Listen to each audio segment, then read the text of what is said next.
Think of the qualities of infinite love, compassion, wisdom, skillful means, and other wonderful qualities you aspire to develop.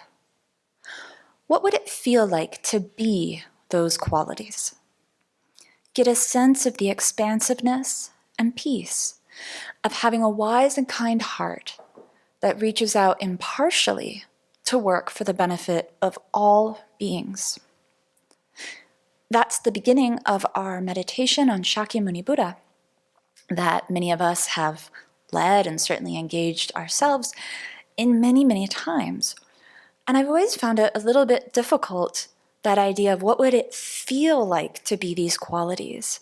What would it be like to have a heart that reaches out impartially for the benefit of all beings? Of course, this is what it would be like to be a bodhisattva or to be a Buddha. And I couldn't really imagine that. Analogies are often made in the texts that a bodhisattva's love or a Buddha's love is like the love of a mother for her only precious child, or a parent for one of their children. And now some of you have that experience of having children, you know what that's like, but I haven't. I've been loved by my mother, but I don't know what it feels like to have the love for a child.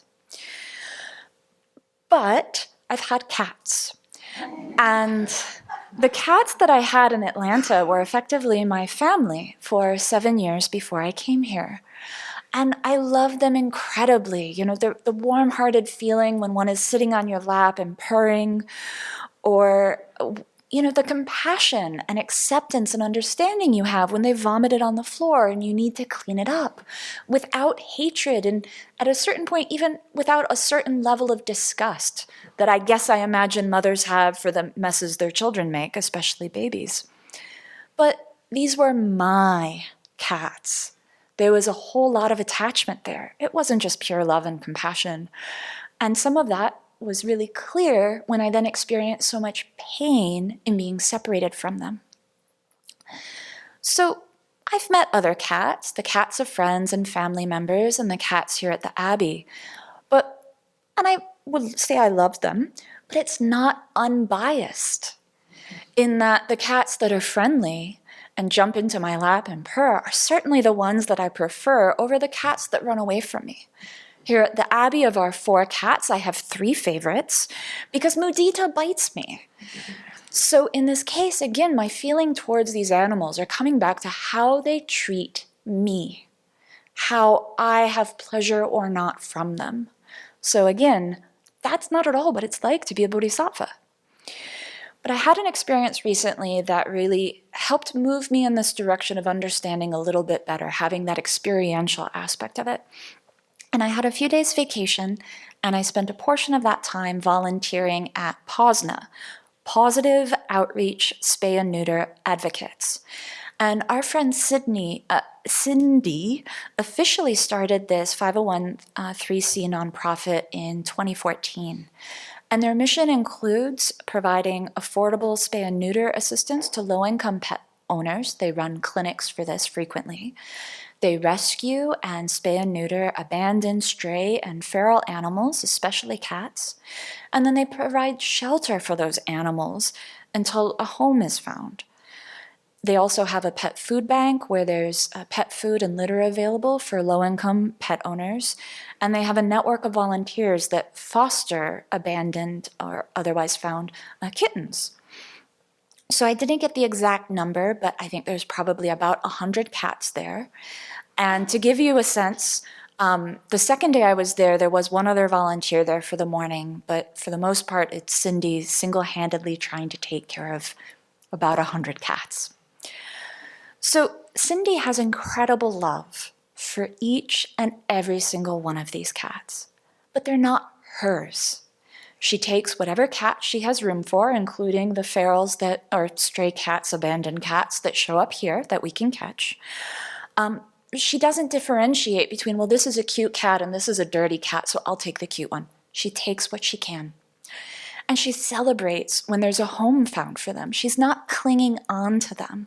She, of course, takes great effort to make sure that they're going to a good home where they're going to be really well cared for. But again, there's not that pain of separation. It's just joyousness that this cat can be cared for. This being will be loved. It doesn't matter how the animals act or look.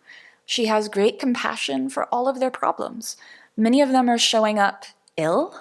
Many of them are showing up with injuries, maybe from being injured living on the street, fighting with other cats or other animals. And some of them really don't want to be handled by people, whether that's because they've always been feral or because they've been abused, abandoned, gone through trauma. It doesn't matter. She loves each and every one of them and wants to care for them in whatever way suits their disposition. In some cases, that's really holding them and loving them that way. And for others, it's accepting the fact that they will never be held. Okay. And she has compassion and understanding for their problems. Again, seeing, for instance, a cat might have diarrhea. She's not upset about the mess that cat is making. She is concerned about that cat and then happily goes about cleaning up its mess. The cats that are not going to use the litter box, again, she doesn't say, well, kick you outside, you're making a mess. She does whatever she can to work with that animal to, again, make sure it has a good situation, having just concern for that animal and compassion. So I was thinking about why that is, because this is so different from many people interacting with animals where you really think about, well, what's the right breed of dog or what's the right temperament of cat. And I think that so much of it's coming from her recognition of the cause and effect that has led to how each and every one of these beings has gotten to the point where they are.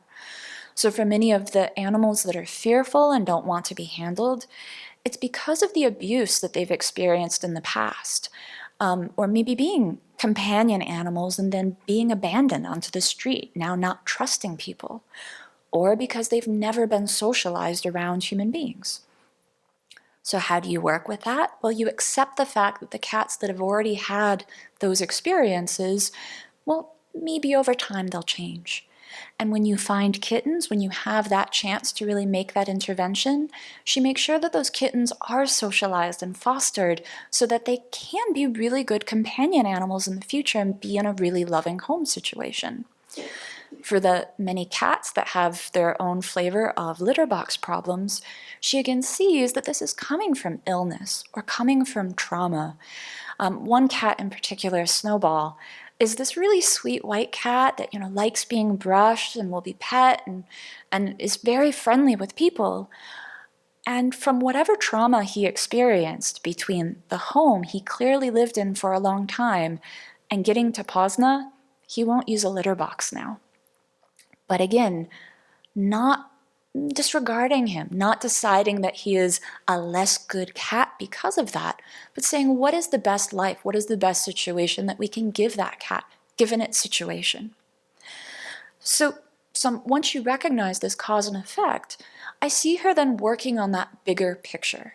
So not just how do we deal with all of these individual beings, but how can we really address some of the bigger problems?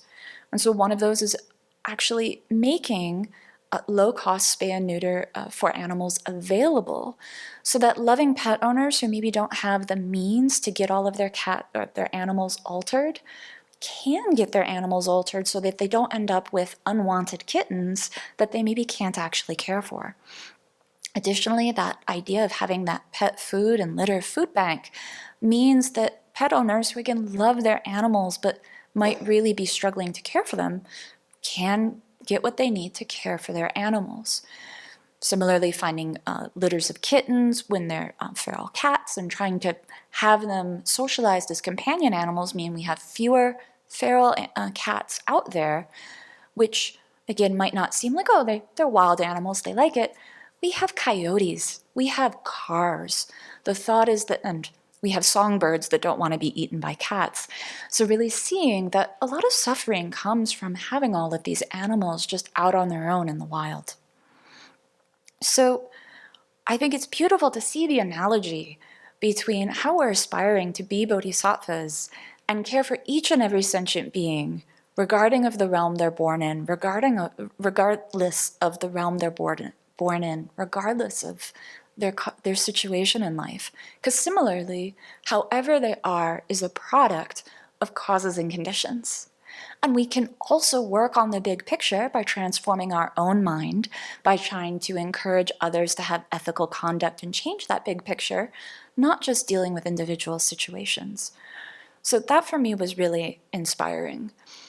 And that idea of kind of feeling what it would be like to have that love and compassion free from attachment for all sentient beings, I got a little closer to that by volunteering there.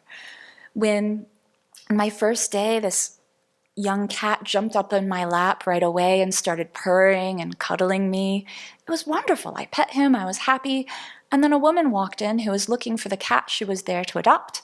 It was the one in my lap. And without having that clinginess, I could just rejoice that Rupert was going to a good home. Right? I could rejoice in that rather than saying, oh no, this is my cuddly cat now. Just happily hand him off to his new owner and rejoice in that. Similarly, I was there not just to pet and cuddle cats, but to help clean litter boxes, to change the water, to change the food. And I saw that I could do this with a happy mind. Again, this mess, even though it wasn't made by my cats, I could again see, because Cindy was explaining it all, that there are causes and conditions for the cats acting this way or being this way. It's not their fault. It's not that they choose to be like this. And as I interacted with the cats, some of them would swipe at me or some of them would be friendly and then bite or scratch.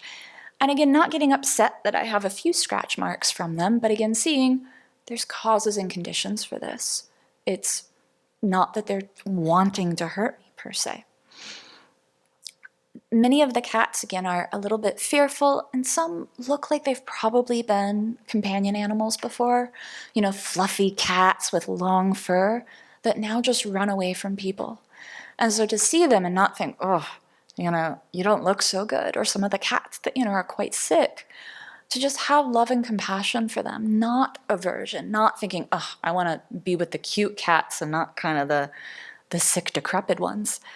To just see that I could have compassion and love for each and every one of them. I rejoiced in being of benefit to them, not because they were my cats, but just because they were the beings in front of me that I had that opportunity to benefit. It was a small benefit, half a day of benefit, and I really do hope to go back. And it's interesting to know that when I go back, there will be a different assortment of cats. Snowball will probably still be there, but some of the cats will have been adopted. Some new cats will have come in. And I won't necessarily be going in with that clingy feeling of, I want to see my cats. I can rejoice in the cats that have found a home, and I can just have that open-hearted, warm feeling for each and every one that's there. So this for me gives me at least a little bit of a glimpse that my little mind can understand about what that might be like to have a Bodhisattva's or Buddha's love for each and every sentient being without that attachment. And I know that we're aspiring for that, and now I can bring this experience a little bit into the Shakyamuni Buddha practice.